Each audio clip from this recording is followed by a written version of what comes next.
Netflix owns everything. They don't just stream movies, they own culture. We're already afraid about Netflix killing cinema, but they might just kill YouTube. And if not YouTube, then the people who made it. Now before we get into the video, I just want to say I'm not very smart. This isn't an informational channel and I'm dumb. I got extra time in maths, not because I'm autistic, but the teacher was just a really sweet woman and she saw me like struggling and panicking and she was like, let me give him extra time. Anyway, this video is just a thought, a speculation with countless what ifs. With that said, let's get right into the video.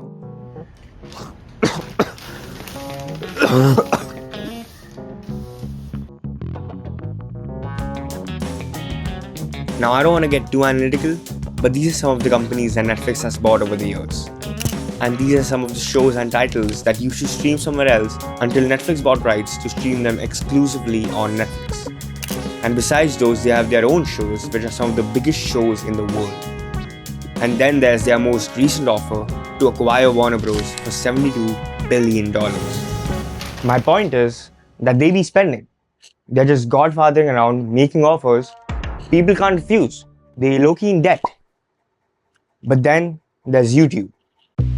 They don't buy IPs, don't fund massive productions. They have a simple and safe model. They provide a platform for content, sell ads, and let the algorithm decide who wins.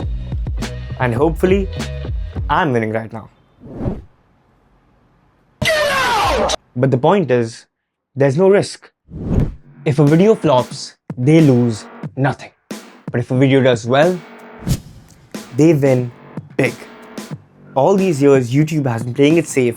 Meanwhile, Netflix has been taking high risks. And it might finally be the time when Netflix will get their high reward. But it might come at the cost of creators. Sports, shows, movies, all of it with one subscription. Netflix isn't trying to be your favorite app. It's trying to be the default. On the other hand, we've only seen complaints rise with YouTube, like the removal of the public dislike count, algorithms suggesting the same content, and the AI slop taking over shots and YouTube encouraging it, pissing off users and creators. Now, this is the part of the video where I'd want you guys to give me the most liberty. And I ain't talking about the Statue of Liberty. I'm sorry, just erase that from your memory. But in 5 years, if Netflix becomes a must-have and the issues with YouTube keep rising, there might come a time where YouTube will think that they need to make a move.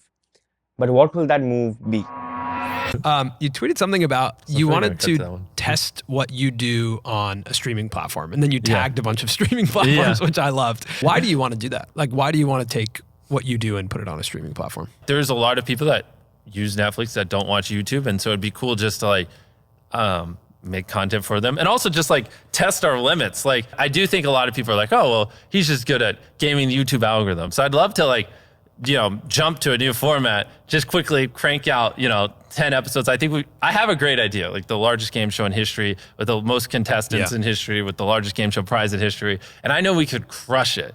As YouTubers get bigger, they'll want to do bigger stuff. And for that, they'll shake hands with Netflix. YouTube will want to stop that. And the move for them will be to fund and invest in videos by YouTubers to make content that can compete with Netflix.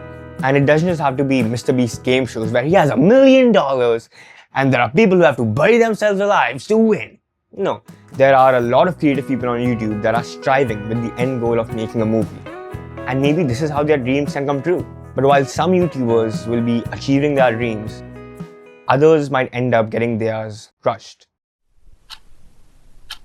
If YouTube starts funding one YouTuber's videos, they won't just stop there. They'll start putting money into more and more of the biggest creators that they know can deliver. But after one point, YouTube will just be another OTT platform, except it'll be free.